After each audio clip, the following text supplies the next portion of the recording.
Welcome back, friends. This is Yvonne Davis, your traveling warrior astrologer, and I am bringing this to you from under the stars. Welcome, everyone. I'm going to do a very quick astrology reading for you, talking about the new moon coming up in Taurus on May 7th. So I'm going to try to do this at least twice a month with the new moon and full moon, but if I can do it once a week and just cover all of the most important astrological alignments, that's what I'll do. So this is going to be most likely happening on Tuesdays, and that's what today is, Tuesday. So I'm calling this Tuesday Tarot Astrology. Okay, let's go look at the chart. So this is the new moon in Taurus happening on May 7th. And it's happening in the evening for North America and South America. So if you're in another part of the world, please adjust for your time zone. Also adjust across the time zones from Pacific to Eastern. But for Mountain Time, it's 9:22 p.m. So you can pretty much just assume that it's going to be in the evening of May 7th. Now, this one is absolutely gorgeous. It's probably the best new moon of the year.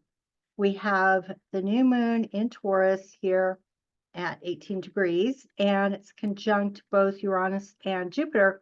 Now, if it was only conjunct Uranus, then we might think, oh, I don't know about this. Uranus can be a little bit tricky and unpredictable, bringing shocks and surprises and disruptions.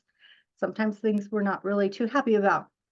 But the wonderful thing about this particular new moon chart is that new moon conjunct Uranus is sandwiched between the two most benefic planets, Jupiter, known as the Great Benefic, and Venus, known as the Lesser Benefic. So it's like a benefic sandwich. And the sun is also considered a benefic. So we have all three benefics in Taurus. And that makes this new moon really fabulous. Plus, Venus is in her own sign, so she's got like magnified energy. And the fact that all the planets are direct means we don't have to worry about any of those interplanet retrogrades. So let's go around and just look at everything in this chart, okay? We've got Pluto in Aquarius, and oh, it is going retrograde by now. Okay.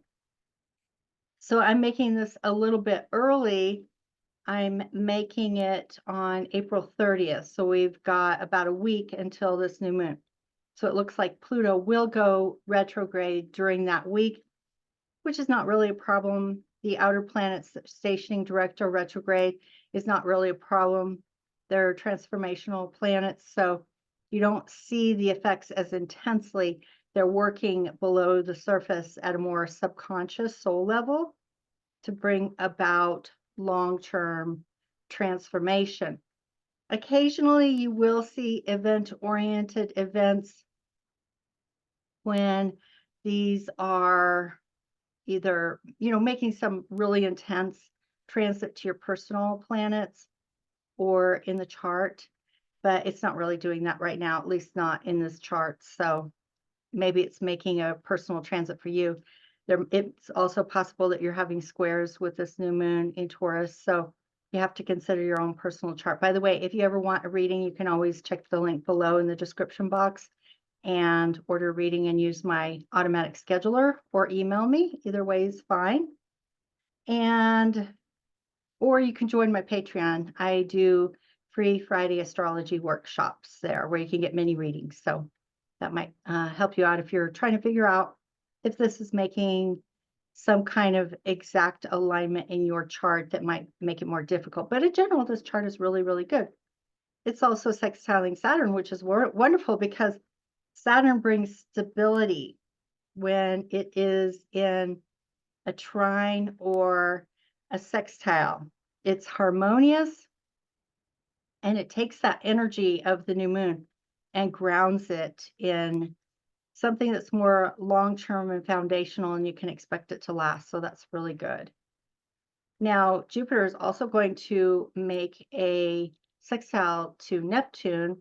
So when Venus catches up with Jupiter and makes an exact conjunction at 29 degrees of Taurus, they will be in a sextile to Neptune in Pisces at 29 degrees.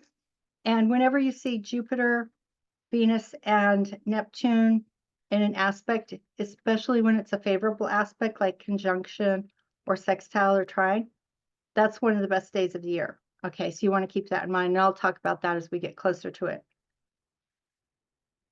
All right, there's a couple more things I want to mention, which is that Mercury, the North Node, and Mars are all in Aries. Mars rules Aries, so all three of the inner planets, which are Mars, Mercury, and Venus, are direct. That means life is flowing. We can move forward. We can expect things to work well. And the karma from the eclipses is still getting activated, which should be a good thing for you, you know, if you're moving in the direction of your evolution, which is what the North Node is about. So having Mars there in its own sign means that you will really be able to take action in that area of your life. Okay, let me pull a couple of cards here. I'm going to pull a tarot card from this deck called Bosch Tarot. And I pulled the Knight of Wands. Okay, that is totally a Mars in Aries kind of energy, because the wands are a fire sign. Mars is fire. This is a knight. He's ready to just race forward on his red horse over the land. He's inspired, he's motivated, he's ready to go and make things happen. So I would say let's do that with this new moon. Let's make the best of this new moon energy. Set our intentions, initiate something. I think it'll really turn out wonderfully for you. All right, then I'm also going to pull a card from this oracle deck. It's called the Goddess Guidance Oracle cards. And the one I just pulled is Mawu. And she represents Mother Earth. And this card says, you are called upon to help with environmentalism. I think that's perfect with the new moon in Taurus, because Taurus is very earthy. It's all about the material world and how the earth brings us abundance. This chart and this new moon are all about earthy abundance, but that means taking care of it, not, you know, abusing it or exploiting it. We have to care for what supports us, what provides for us, Mother Earth. Well, I think this is a perfect time to go for a nature walk. That's why I've got my sun hat on, because I'm going to go for a nature walk now. And I hope you enjoyed this video. And please leave your comments below, like, share, and comment. And I will see you again in the next video. Bye-bye.